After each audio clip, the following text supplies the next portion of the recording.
Assalamualaikum warahmatullahi wabarakatuh. Tata cara menyembelih binatang. Ada 4 unsur dalam penyembelihan binatang. 1. Proses penyembelihan. Penyembelihan bisa dianggap cukup apabila kerongkongan atau hulkum dan mari telah terputus. Yang dimaksud hulkum di sini adalah saluran pernafasan, sedangkan mari adalah saluran makanan. Hanya cara yang paling sempurna adalah dengan memutus dua urat atau wajadain yang terletak di belakang hulkum dan mari. Jika wajadain diputus, otomatis hulkum dan mari juga ikut terputus. Jika hulkum dan mari diputus, wajadain belum tentu terputus. Jika binatang yang disembelih mati, sedang hulkum dan mari tidak terputus, maka binatang tersebut dianggap bangkai. Keterangan di Kifayatul Akhyar halaman 223. Oleh kerana itu, sebaiknya leher yang disembelih tidak terlalu dekat kepala kerana dikhawatirkan yang terputus adalah lidahnya. Sedang bukan hulkum dan mari, sebagaimana sering kita temui di pasar-pasar.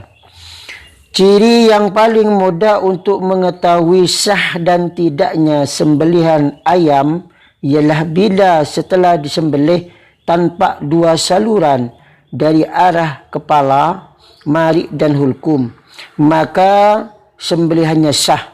Namun bila hanya ada 1 saluran, maka hukumnya tidak sah. Dalam proses penyembelihan, hulkum dan mari tidak harus putus dalam satu ayunan pisau. Boleh diayunkan secara berulang-ulang selagi pisau masih belum diangkat. Apabila di tengah proses pisaunya diangkat atau diganti dengan pisau lain atau jatuh, lalu pisau diambil dan penyembelihan dilanjutkan kembali dengan segera, maka masih dihukumi sah. Jika antara penyembelihan pertama atau kedua terdapat jarak yang cukup lama, maka binatang tersebut juga tetap dihukumi halal apabila pada penyembelihan tahap kedua masih ada tanda-tanda bahawa ia masih hidup. Pengertian tanda-tanda masih hidup di sini adalah seandainya binatang itu dibiarkan, niscaya masih bisa bertahan hidup selama 1 atau 2 hari. Catatan, binatang yang akan disembelih tidak harus mempunyai al-hayatul mustaqirah, kecuali binatang yang bisa segera mati. Seperti binatang yang kena racun, diterkam binatang buas atau tertabrak kendaraan dan lain-lain. 2. Orang yang akan menyembelih binatang harus beragama Islam. Tidak sah penyembelihan yang dilakukan oleh orang yang beragama non-Islam dan binatang hasil sembelihannya dihukumi bangkai.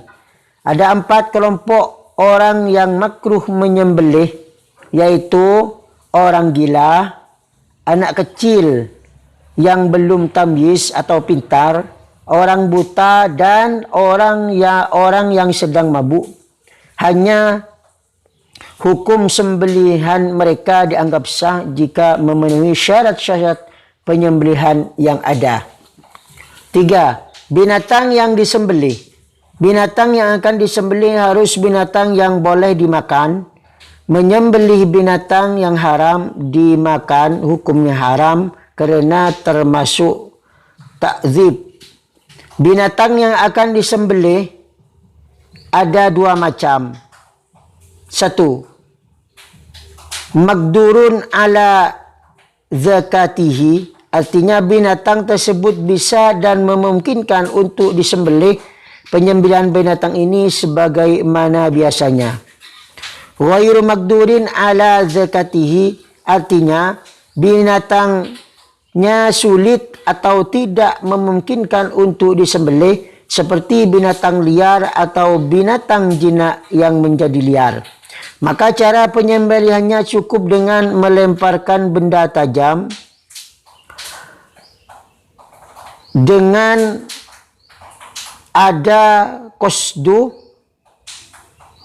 dzabhi, sengaja melakukan penyembelihan yang dapat membunuh binatang tersebut. Hanya jika setelah terkena benda tajam, binatang tersebut masih hidup, masih ada hayatul mustaqirah, maka harus disembelih lagi seperti biasanya. Sebaiknya binatang yang telah disembelih dibiarkan terlebih dahulu sampai mati, kecuali ikan, maka tidak perlu disembelih dan boleh langsung dibakar. 4. Alat untuk menyembelih. Alat yang dibuat menyembelih adalah setiap benda tajam seperti pisau dan kayu yang ditajamkan, kecuali benda tajam tersebut berupa tulang dan kuku, maka tidak boleh.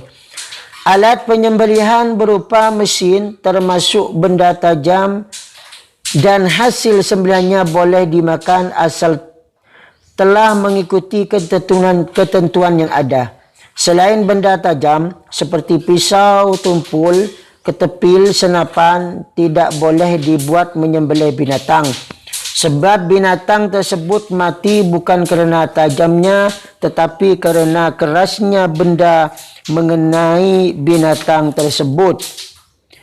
Tidak boleh menembak burung dengan menggunakan peluru timah, kecuali penembaknya jitu dan binatang yang ditembak pada biasanya tidak mati sehingga masih bisa untuk disembelih.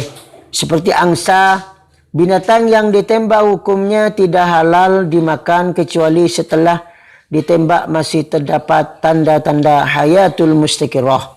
Tapi menurut mazhab Malikiyah, hukumnya halal asal menembaknya membaca basmalah.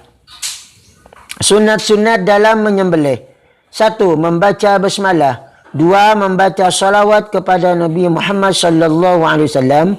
3. Binatang yang akan disembelih diusahakan tidak melihat kepada yang akan menyembelih. 4. Tidak menyembelih binatang di dekat binatang yang lain. 5. Penyembelih dan binatang yang akan disembelih menghadap ke arah kiblat, berarti posisi kepala binatang ada di sebelah selatan. 6. Mengasah pisau sampai betul-betul tajam untuk mengurangi siksaan pada binatang yang disembelih. Yang dimakruhkan dalam menyembelih. 1. Memotong bagian atau mengelupas kulit binatang yang disembelih sebelum mati. 2. Menyembelih kepala binatang sampai terputus, kerana termasuk memotong anggota sebelum binatang mati. Demikianlah, semoga bermanfaat. Wassalamualaikum warahmatullahi wabarakatuh.